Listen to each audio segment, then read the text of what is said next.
Good morning, everyone. Hear me? Okay. May I have your attention, please? So, good morning, everyone, and welcome to the third annual Pattie, Lathan, Browder Lectureship. I'm Dr. Dina Evans, and I'm the Dean for the College of Nursing, and I would like to extend a thank you to the students, the faculty, and the staff and special guests that are here with us today. I would like to call out a couple of those special guests. We're joined by our provost, Dr. Kimberly McCorkle, and thank you.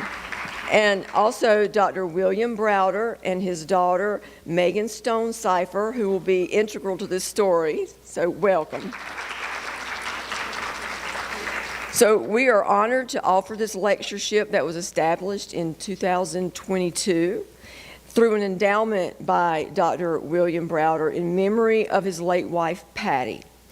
Pattie's exceptional nursing skills saved their daughter, Megan's, life when she was very young. This lectureship celebrates Pattie's lifelong dedication to nursing principles, and the Browder family, through this endowment, hopes to highlight the profound impact that nurses can have on others, but also what impact that they can have even when they're their own families. It is my pleasure today to introduce our speaker, Dr. Sue Hassmiller. Dr. Hassmiller is co-founder and principal for SULU, S-U-L-U, Coaching and Consulting, which focuses on galvanizing the skills and expertise of healthcare leaders. But she's more than that as well. She is certified as an individual and group coach by the International Coaching Federation. And in addition to her coaching, Dr. Hassmiller continues her work in academia and service to the nursing profession. She is a professor of nursing at Florida State University and an adjunct faculty at the University of North Carolina, Chapel Hill. Dr. Hassmiller has held numerous leadership positions at the American Red Cross, and she's also received the Florence Nightingale Medal from the International Red Cross for her courageous contributions to the profession. She is an elective member of the National Academy of Medicine and a fellow in the American Academy of Nursing, where she holds living legend status. In 2025, she was awarded the Nell J. Watts Lifetime Achievement in Nursing Award from Sigma Theta Tau International, and she and her husband Lou live in Cary, North Carolina, and he is a co-founder of SULU Coaching and Consulting. We look forward to Dr. Hassmiller's presentation today, which she has entitled, A Call for Compassionate Care in Nursing, My Story. So please join me in welcoming Dr. Hassmiller to the stage.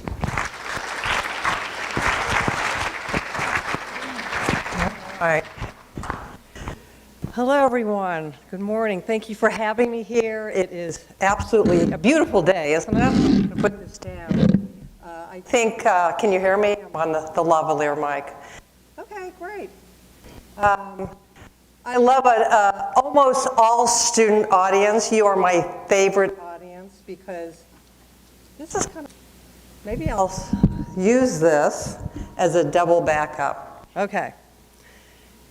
I like to walk around a little bit. So you're here, you're learning your profession. So hopefully in my being here, my story will have some meaning in your career. Here in what I just learned yesterday, which is the storytelling capital of the United States. So that's pretty cool. I love that. So let's get started. Let me see here. Oops. Let me,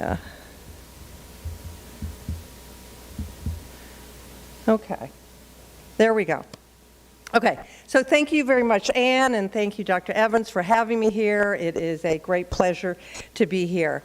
Many of you have entered the nursing profession because you have a deep desire to serve and take care of patients. I know that's why you're here. Some of you will have never yet been affected by having a family member like Dr. Browder and Megan and myself come to terms with their life, so to speak. But But mark my word, you live long enough and you will have someone in your life very, very, very meaningful to you that will be going through something, and you will put in your nursing skills more than you have ever imagined. So my hope is that you'll remember my story here today, and is that you go on to be nurses. Let me get a sense here. How many of you are undergraduate nurses? Undergraduate. Ah, okay. What about graduate? Okay, just a few. Oh, I love it. Okay. Most of you are here learning. Wonderful. All right, so my hope is that you'll remember my story and that you'll use it to provide what I'm here to talk to you about, which is compassionate care. Let me see. I got to get the, I guess I have to click.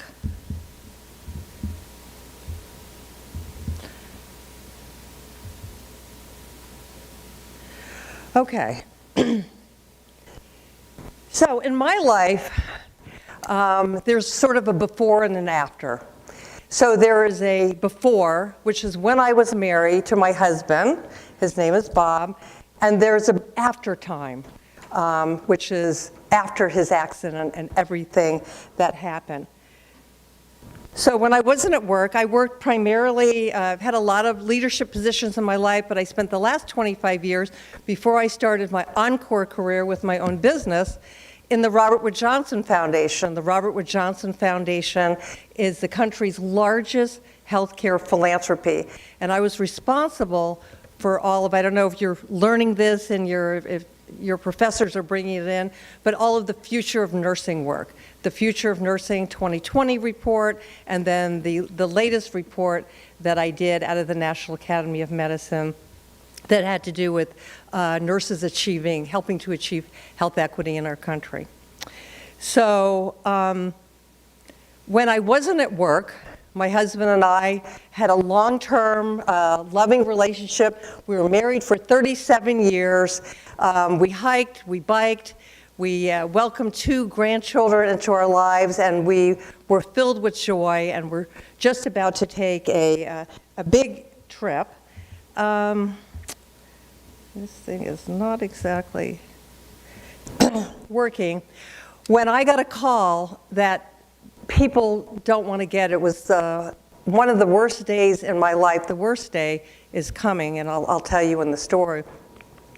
But I was at a meeting in Philadelphia, and I was sitting in the front row because I wanted to pay attention, and the phone kept ringing, and I kept ignoring it because I didn't recognize the phone number. My husband was to pick me up from that meeting, and when I see that he didn't come, he was very reliable, responsible. We're getting ready for the big trip. When he didn't come, I got a knot in the bottom of my stomach. So I looked at that phone number again, and I thought, I wonder if that phone number has something to do with my husband not being there. So I dialed it, pushed the button, not knowing, and they answered it that it was the local trauma center. And they said that my husband had been in a bicycle accident, and he was in the trauma unit, and I should come immediately. And when I asked, as a nurse, when I asked if I could speak to my husband, it'll take me like 45 minutes to get there, but in the meantime, let me speak to him. Okay.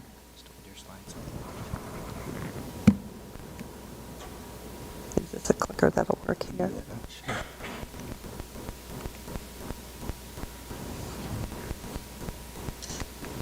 Okay, so that works. Okay, good. You have your other one up here. Yeah. Oops. Okay. Get you to which Push slide you're forward. on. Yeah. Should be good.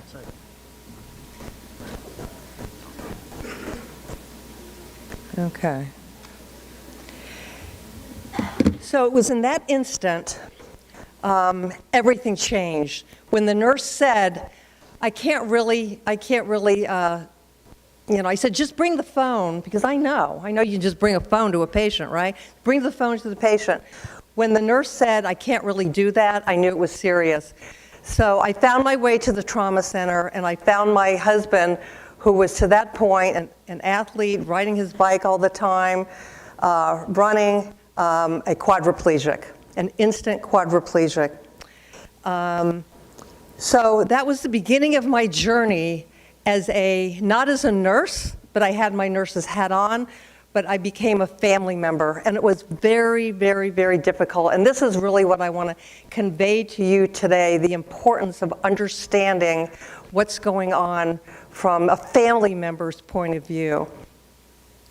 It was horrible, and I came. I immediately set up shop. I never left his side, but I began to journal, which I'll get to at the end. Brought all the pictures in because I know how important it is as a nurse. I remember, when there are pictures at the patient's bedside, to look to see, they tell stories. They tell the stories of how a family member wants that person conveyed. It could be a marriage picture. It could be a picture with grandkids. But those pictures are very, very meaningful. And there was one nurse there, and I will say only one nurse, sadly, one nurse, that paid attention in the way that I needed her to pay attention. Yes, it was a very, very busy neuro-intensive care unit, lots of chaos, people running around. But there was one nurse who came in religiously every day, paid attention to the pictures, looked at the travel books, because we were big travelers, that I had at the bedside, touched my husband in the only place he could still feel touch, which was on his forehead and cheeks, played music, asked me, what kind of music does your husband like? So these are the kinds of things that helped me in what was to become my journey in profound grief. Let's see.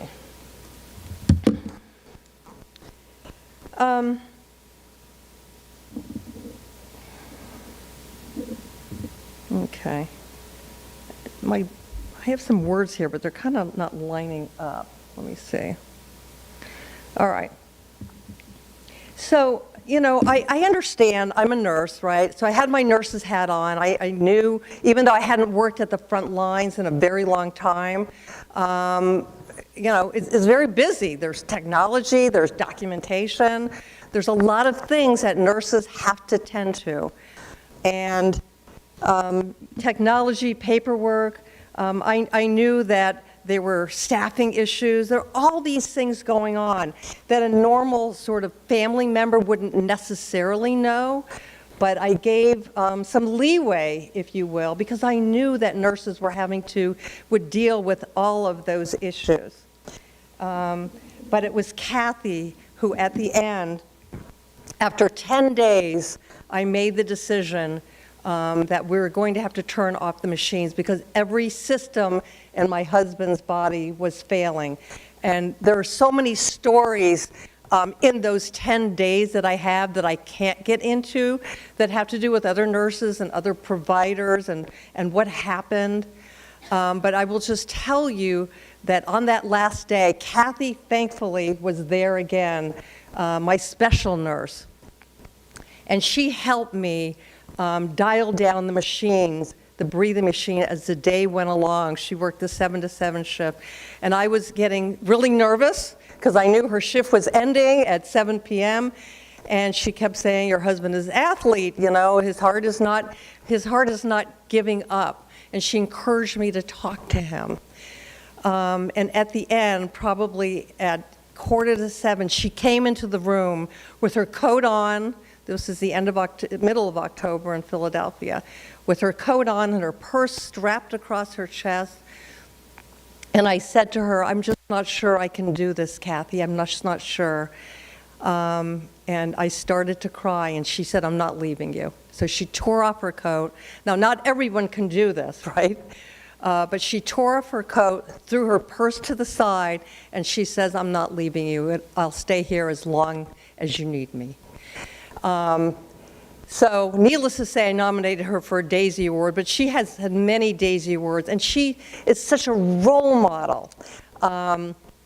And when I talk about compassion, maybe in your heads already, I'm not sure, but I know I've talked to so many nurses across the country who said, well, we have to be efficient, there's a lot to do, I don't have time for compassion.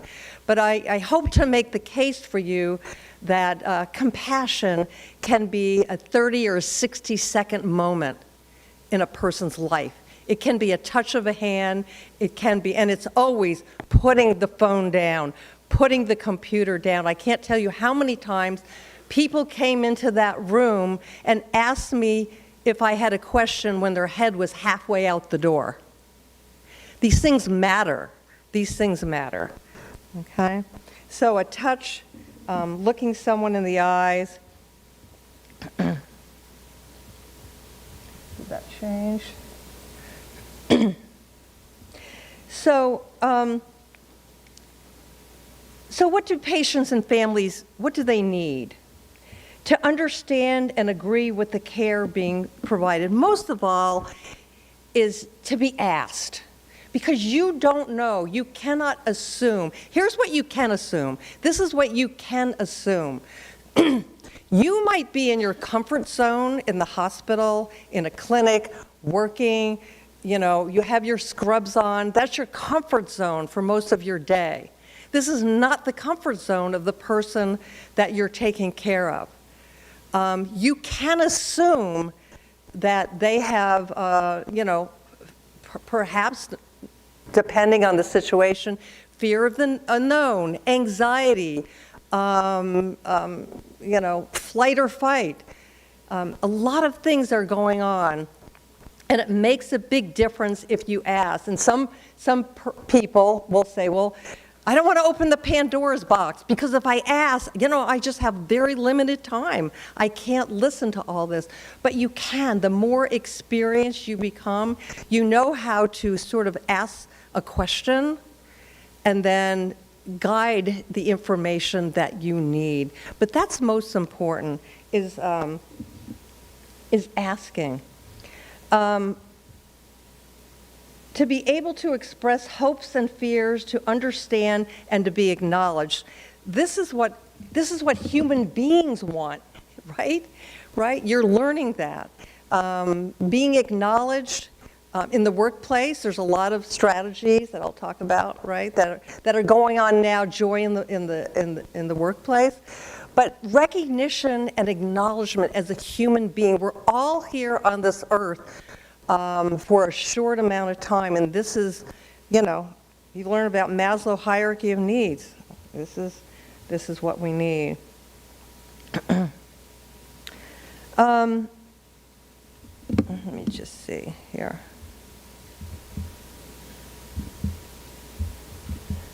I keep fiddling because I do have some notes up here, and they're not following my slides, but I'm not asking for help. So at this point, I'm just doing everything from memory, basically.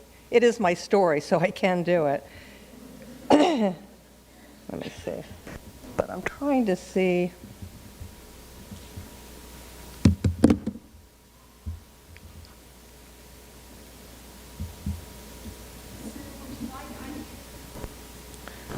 Okay.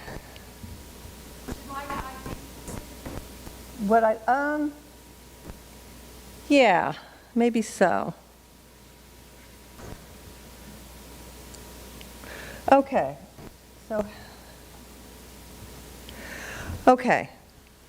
So health worker burnout. So I'm very aware, because it is my work.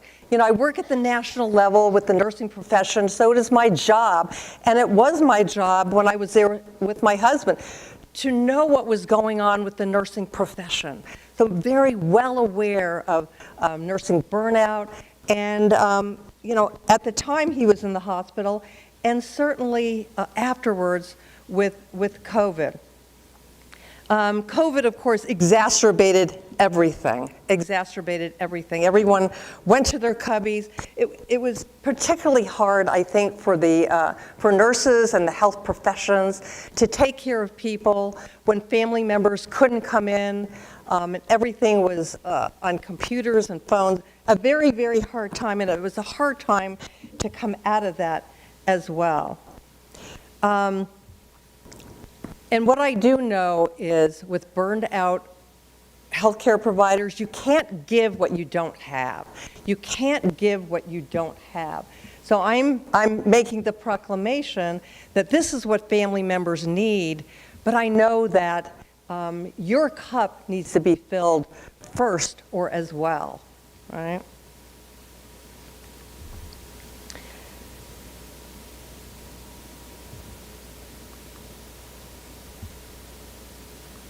It's just not lining up. I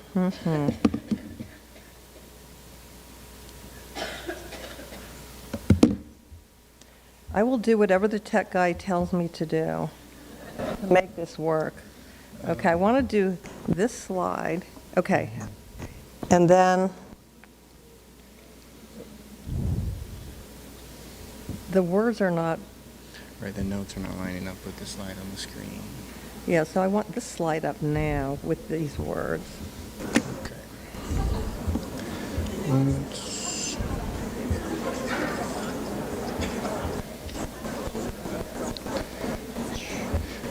Why does it keep opening?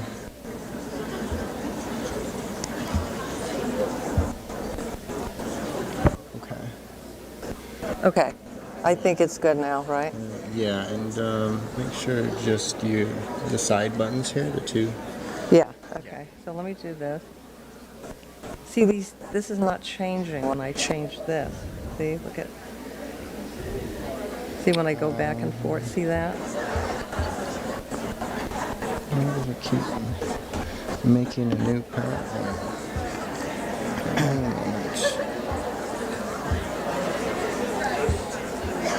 You know what, just put my slides up. Just put my slides up big so I can see them. Okay.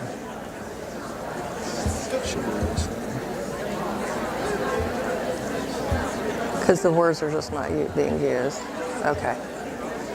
And just we run go this to this. That one. Okay.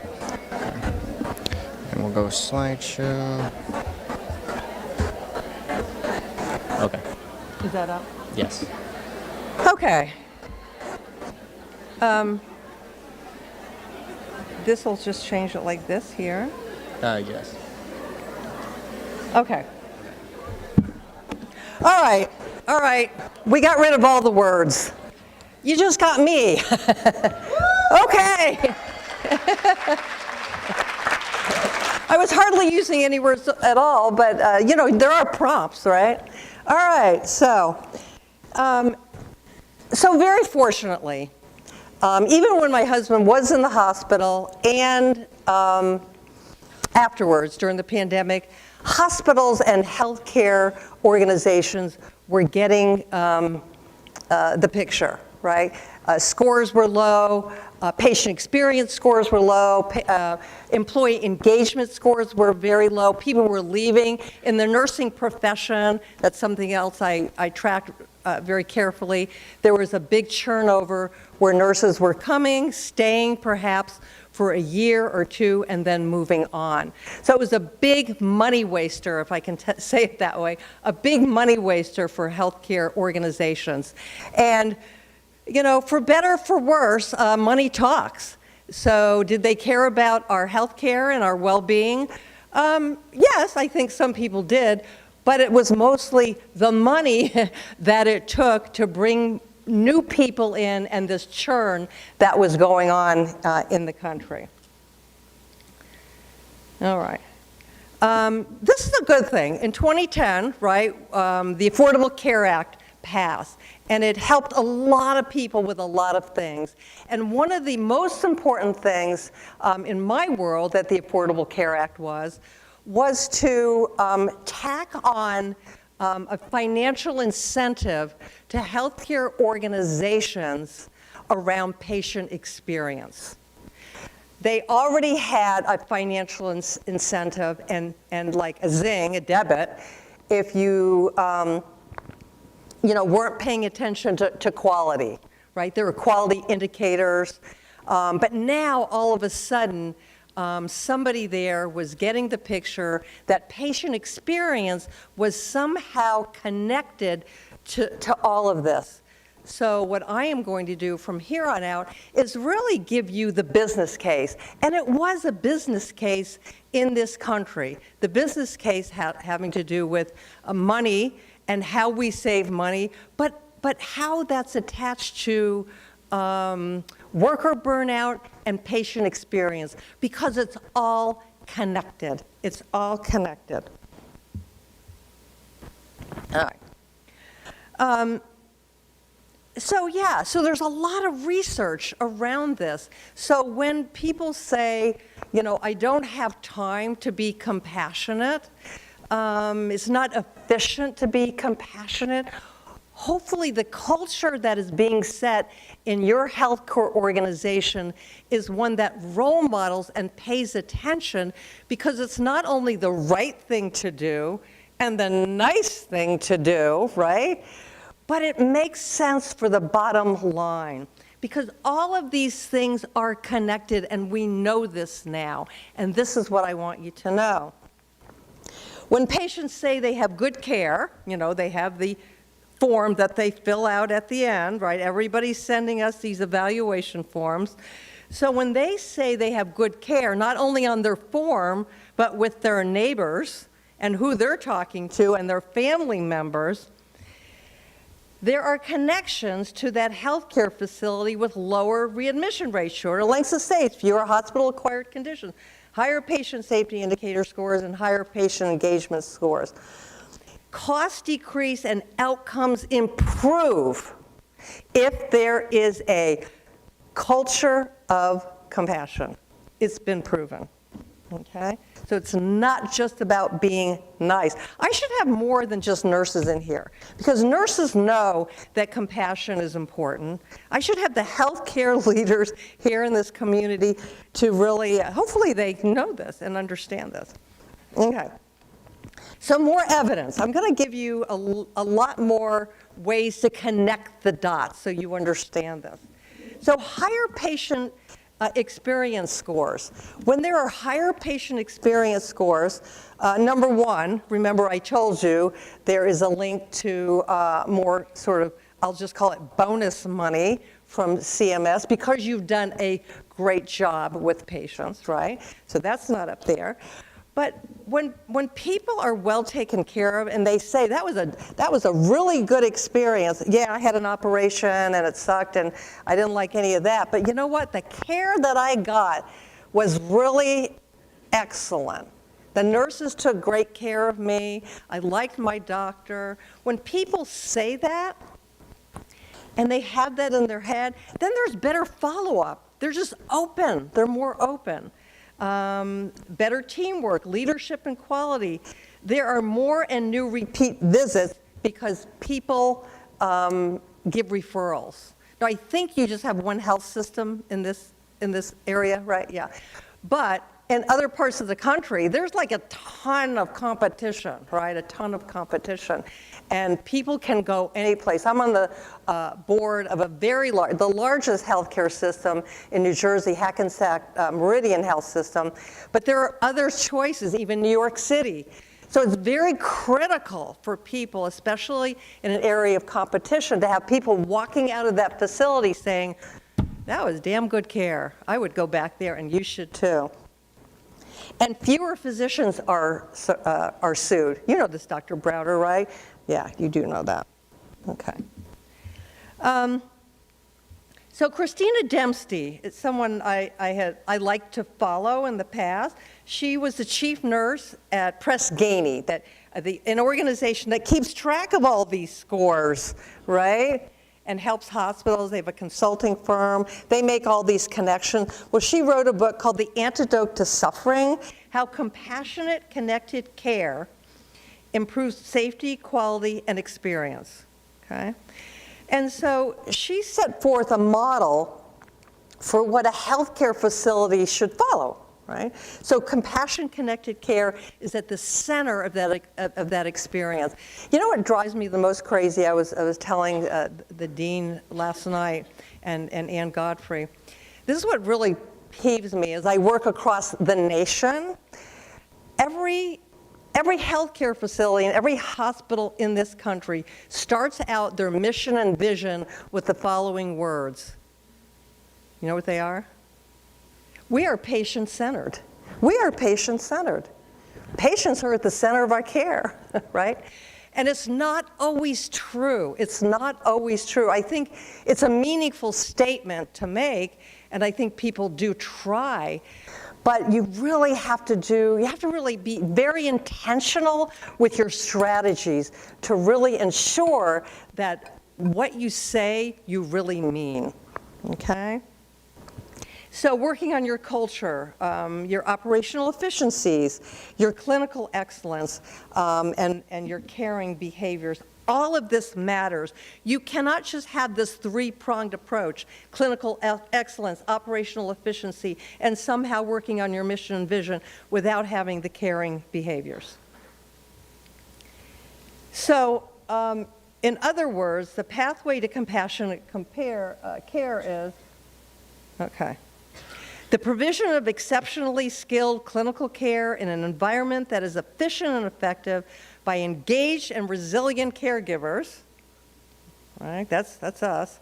In a culture driven by a shared purpose to achieve the optimal outcome for all involved.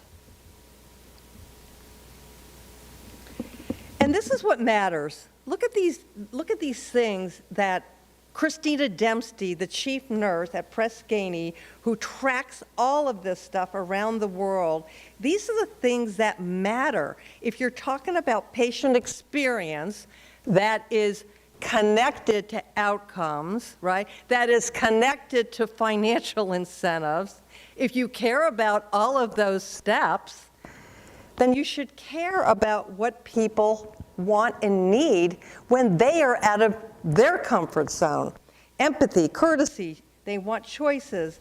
If something goes wrong, they need a service recovery, right? Personalized. You know what service recovery is? When you do something wrong, you try to make up for it. Yeah. So, my husband died in 2016. It was a very, very, very difficult. I took a lot of time off of work. It was an awful journey. I could hardly get my sea legs. I could hardly talk to people. But then I did.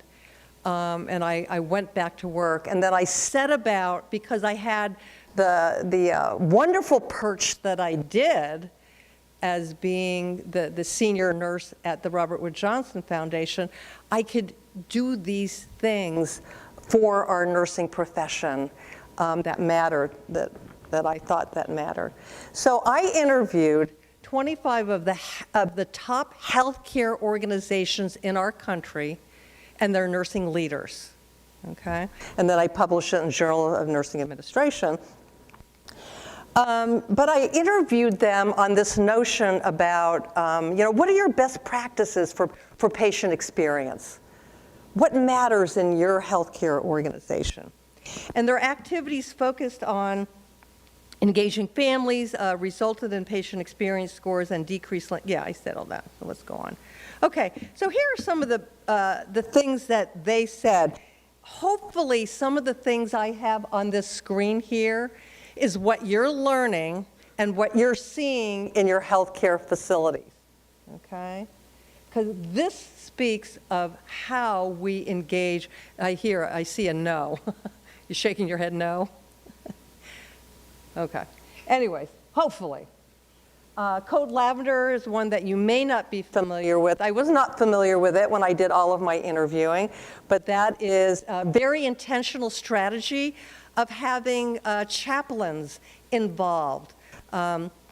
Most of us know that hospitals have a chaplain. Depending upon the size of the facility, they may have a couple of chaplains based on their niche, maternal child and ICU, right? But Code Lavender is when there's a particularly stressful event, a traumatic event on a unit that's going on, and either with patients or with nurses, whatever. But you can call a Code Lavender. So here's the thing, too. This is a differentiator in healthcare systems, this one right here, including patients and families on rounds, okay? I don't know what your health system does here. Involves them in decision-making, enables them to ask questions, and shares information, engages them as partners in the care of their family members, improves safety and quality. Okay. One of the most devastating things that I experienced when I was in that neurointensive care unit, it was a very large unit. It had hallways going this way, it had hallways going this way, very large. Every morning, I can't remember, let's just say 7:30, because I rarely left my husband's bedside. I did try to go to a friend's house and sleep for a couple of hours every night, and a very good friend of mine meditated with me. It was quite the journey. But I was there first thing in the morning, 7 a.m., and around 7:30, I'll say, every morning, this is sort of what I saw. Can you hear me if I come out here? Okay. So here I am, sitting in my husband's room, and I see this pack of white coats coming down the hallway with their stethoscopes and their walking computers. And yes, they would be talking to themselves, but mostly they would be looking at their computer. They stopped at every patient room.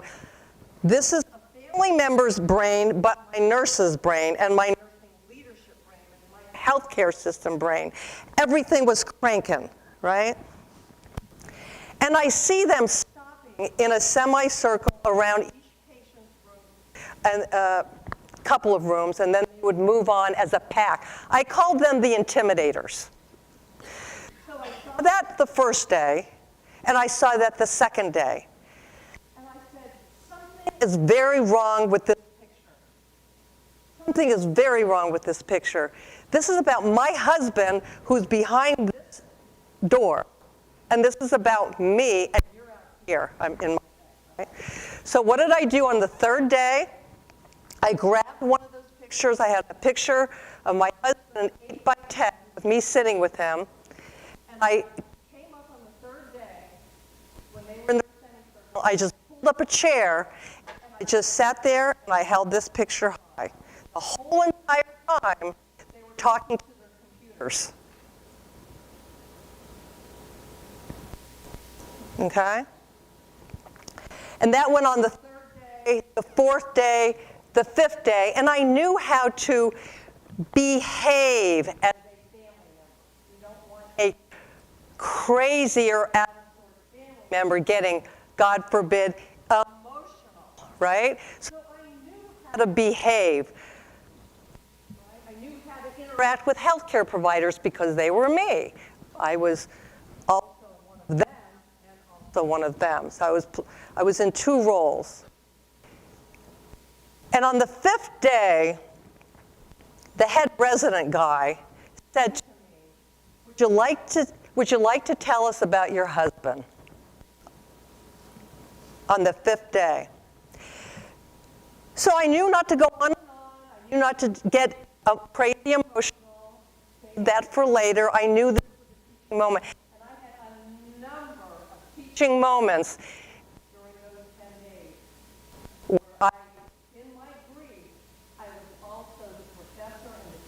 the nurse. But at that moment, when he gave me that opportunity, I said, I would love to. I'd like everybody in this group to know that my husband is the CEO of a nonprofit. He's a Vietnam vet. By the way, he's a Purple Heart. He has a Purple Heart. We just had our second grandchild. This is a picture of Dawn. We've been married for 37 years, and we love to bike and hike. And by the way, what got him in this situation in the first place. So I just skimmed the surface, right? And then I probably took 3 to 5 minutes, and at the end of that time, or maybe during, the head resident guy, I saw a couple of tears come down.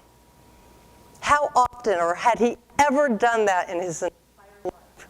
I don't know. But I had other touch points that week that sort of indicated maybe not, maybe not. So what's a better way? Research. Everything I'm telling you here is research and evidence. This is not just my opinion. I sort of believe in what I found, right? But it is the evidence and the research that if you do rounds with family members, and you know, there's ways of doing this, right? But if you include family members, if you include patients, that the experience and the outcomes is a lot better for all. There was a campaign, I can't remember when, let me see, you know, let's just say probably 2018, 2019, 2020, when healthcare organizations were really paying much more attention to patient experience. And remember, why were they paying attention? Right? The money, right? They cared. There were a lot of people who did care, but it was really affecting their bottom line. So they were trying, you know, how do we get people to go out and give referrals? How do we get them to say nice things about us? Well, you have to pay attention. You have to back it up. So there was a campaign in Scotland called What Matters to You? What matters to you? So it's a matter of asking, listening, and doing. Asking, listening, and doing. You can ask and not do anything, right? And that's meaningful in and of itself.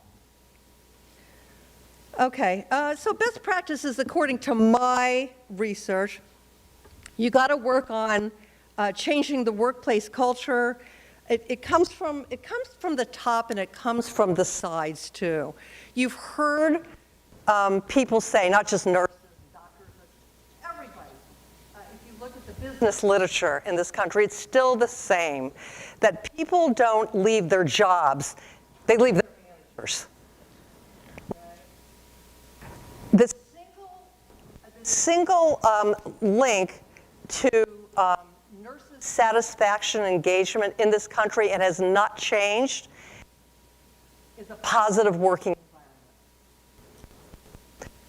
Yeah, there are unions in this country, and they want other things. They want more money in their pocket, all the things that nurses need and deserve, right?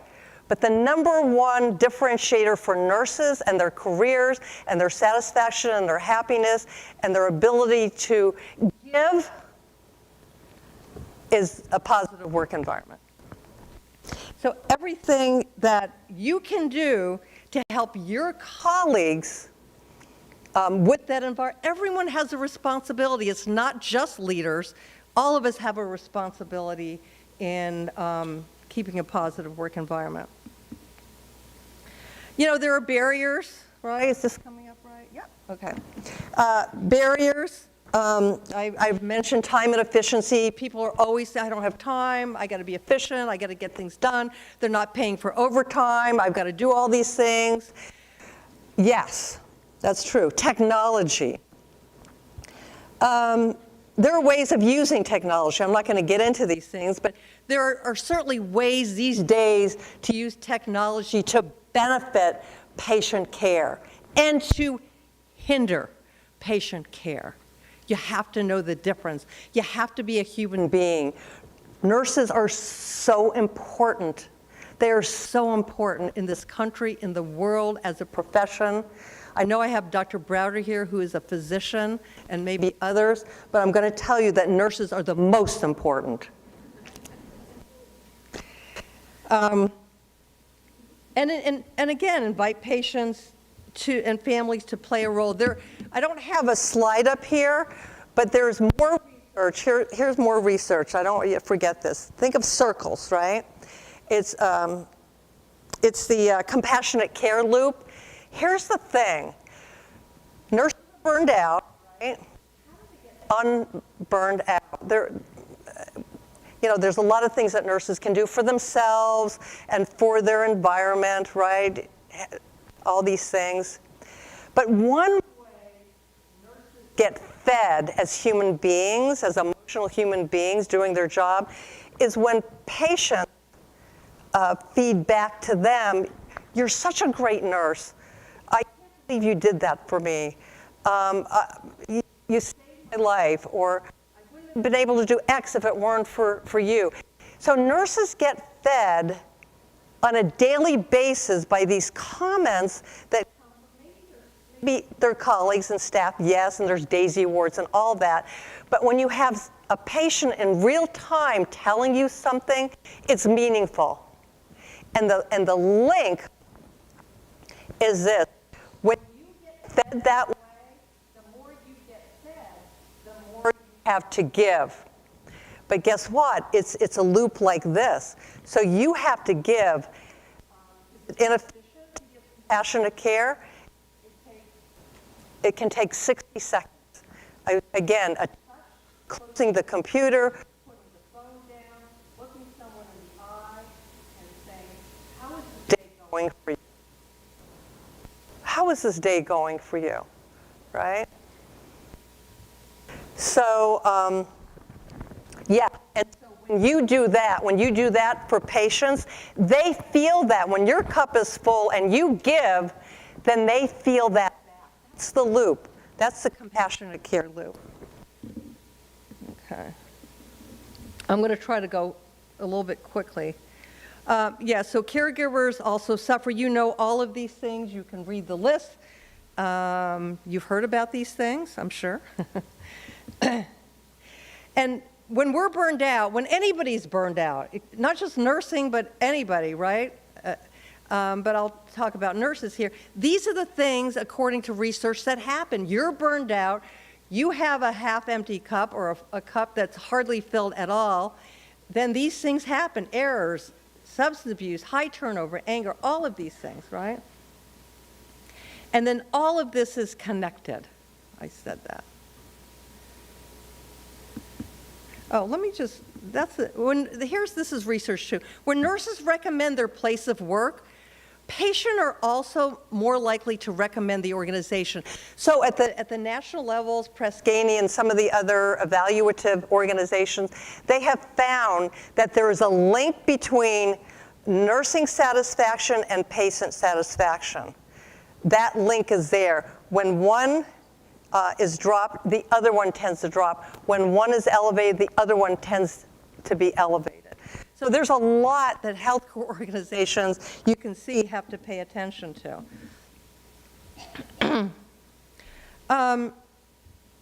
Acknowledging what we're going through in real time, in our professional journeys. We have to acknowledge what we're going through.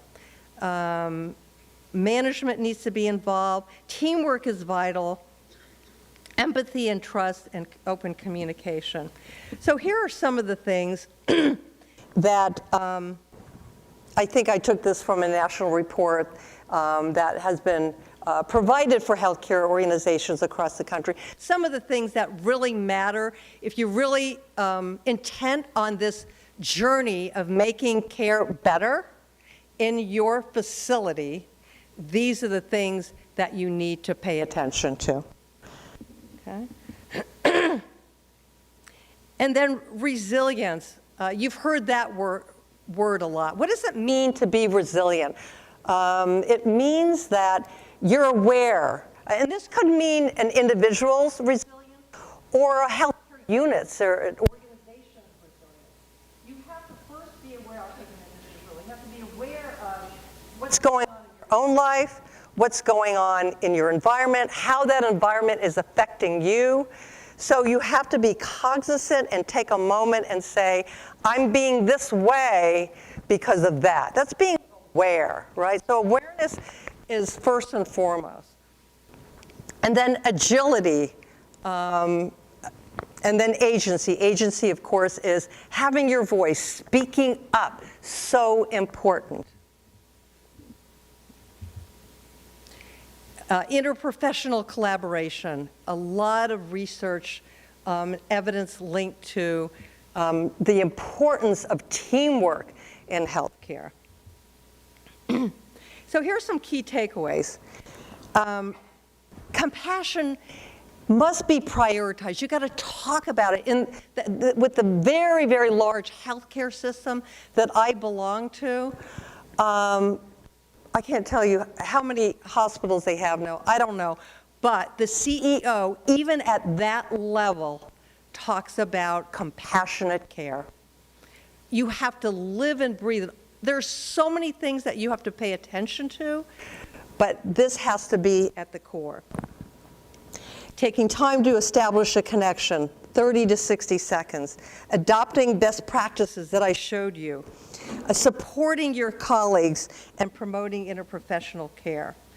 So the story continues. I mentioned along the way that I had a lot of things happen in those 10 days with other providers, with healthcare organizations, with life in general, and I was keeping one of the things that helped me tremendously get my sea legs back and really helped me to be able then to come out to the nation and talk about this was that journal, and then eventually people, many thousands were reading that journal, and they said there has to be a book. So then my goal for myself was to turn a lot of what I'm talking to you about now into that book. And then finally, my story continues, because 5 years ago, I learned of a colleague of mine, actually he was my boss, at the Robert Wood Johnson Foundation 30 hired me there. And 5 years ago, I learned, and we weren't super close because he was the big boss. You know how that goes, right? So I learned 5 years ago from another colleague that Lou lost his wife suddenly as well. So I reached out to him. He was one of my journal readers online. So we knew immediately of that we had a trusting relationship, and after a year of helping him with his grief process, we fell in love, and now we have been happily married for 3 years. And as the story finishes now, I retired from Robert Wood Johnson Foundation, and my goal in my life, in the short time that we all have to live on this earth, I wanted to continue to give back to the nursing profession. And I do that in a number of ways. I'm very involved with my Red Cross pen in Red Cross, extremely involved with Red Cross and other sort of organizations. But I wanted to be more hands-on. So I've come full circle, so to speak. I started as a frontline nurse. I had a lot of different positions. And now my husband and I, as of 5 years ago, we went back to school to learn how to be executive leadership coaches. So action now in helping the next generation of nursing leaders in this country and learning what's going on from the front line. Secondhand, yes, but I still believe that I'm there with everybody. So that is my journey, and I thank you so much for having me here and listening to my story. And I'm so impressed, I have to say, with Dr. Browder, your support of this lectureship. I've done a number of lectureships, and they're sort of random. People come and whatever the person happens to have an expertise in, you talk about that. But in this college, there's a specific theme around families, right? What it's like to be a nurse in a family where something has happened, how you stepped up. So I love the theme here. I hope you do this forever. I hope you support this school forever. It's a wonderful theme, and I hope that all of you in your nursing career as you go out remember at least one or two things from my story. Thank you for having me.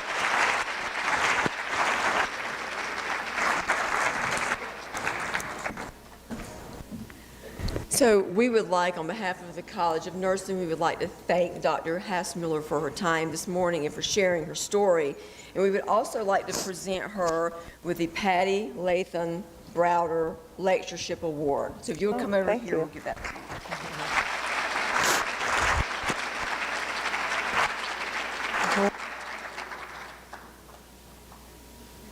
Oh, it's heavy. It's heavy. Before we close, I know that Dr. Hassmiller wanted to ask you some questions or have you ask her some questions as well. You have a microphone here. You'll raise your hand. We'll come to you so that you can ask her. So I'm going to take the professor's prerogative here, if you don't mind.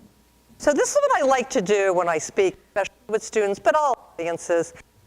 You may have questions, you may not. But what I want to do is I want to ask you a story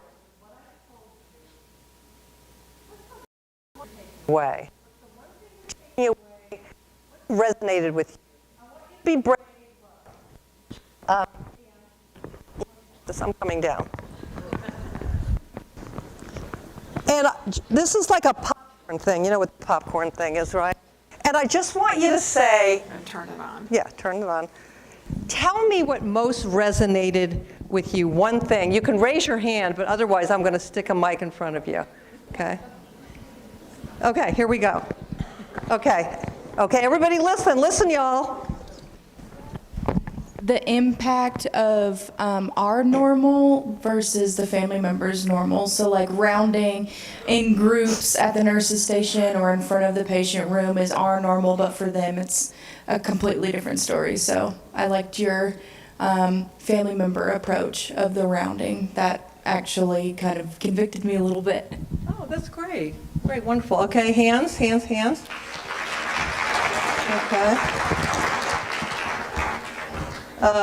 Okay, good. Do we have 2 mics? We can go a lot faster with 2 mics. The culture needs to change with the rounding. That is a cultural thing, and so inside the agencies and the organization, culture needs to change. Okay, great. Okay, wonderful. Okay, real quick. I love this audience. Y'all are getting applause for everything. I would say to be present, as a nurse, to be present at the bedside with the family and with the patients. Okay, thank you. Okay. All right. Other hands? I gotta watch that I don't kill myself up here too, yeah. Okay. All right. Here we go. I would actually like to ask you a question. I'm a hospice nurse. Okay. So you were there at the bedside with your husband for 10 days. At what point did they become compassionate towards you to make the decision to end things? Oh, that's an amazing question. So, a hospice nurse, at what point did people start to come to me? Not. This is what I did on day, let's just call it late into day 8. I asked the intimidator person, the head resident intimidator, I said, because it was brutal. The care he was getting was very brutal. Procedure after procedure, he had 2 codes, and I said he should not be he should be a DNR. So there's a lot of brutality. So I said to the intimidators one day, I said, do you have someone at this hospital that I can talk to about the ethics about what's going on with my husband? And they looked at me like, what are you talking about? What does that mean? And I said, there's a lot of stuff going on. And then they finally said, oh, do you need someone from hospice? That's how it happened. So I finally got a hospice doctor and a nurse team. And then on day 9, that's when I talked to them about what it would take to turn off my husband's machines. That's how it happened. Okay, all right. What's the one thing that you're taking away from this? All right. Okay, hands? All right, I'm gonna go up then. I'm going up. Okay, right here. What's the one thing that resonated with you? just to be more compassionate whenever you're talking to family members and addressing them more so than the patients sometimes, especially in cases like yours with the ICU and everything like that. So. Okay, good, great. Okay, others? The idea that the hospital is our comfort zone, but not other people's comfort zones. That's right. All right, right here. You got off the hook because there's a hand here, but you're coming next, so be prepared. I really enjoyed that the nurse took off her coat and sat with you. I think there's a lot of learning in that, and that we can take that with us whenever we go to clinicals or we go out on our own. I really enjoyed that. Yeah. So I brought Kathy, the person who took off her coat and threw off her purse, with me to some presentations so she could speak from her vantage point as well. What resonated with you, sir? To just always include the family in care and to keep in mind how they might feel about the situation. Okay, good. Sue, I think we have time for one final. All right, we got one here. This is more of a question, I guess, for you. But, you know, as soon-to-be new graduate nurses, we're not exactly going to have a lot of leverage with the hospital administrators. What are some things we could do to advocate as newer graduate nurses for some of these changes that we want to see to help us give compassionate care? Well, there are committees. You can volunteer for committees, and then you can also join a professional nursing organization, too, to have your voice heard. But, you know, that it's the relationship with your manager, and just it's everything is through relationships. That's the most important. Okay, I'm done, but I could stay. But people have to go someplace else, I realize. Including Sue, me. we just can't thank you enough for being here. How about one final round of applause?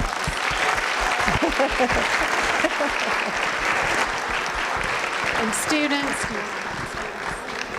This must be very important because I have been asked to do this 4 times since I got here this morning. Please don't forget to sign out if you're a student. Thank you for coming. We really appreciate it. Yeah, students, sign out, students. Thank you.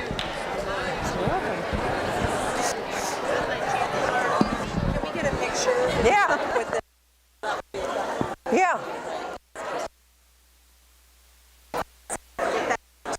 Oh,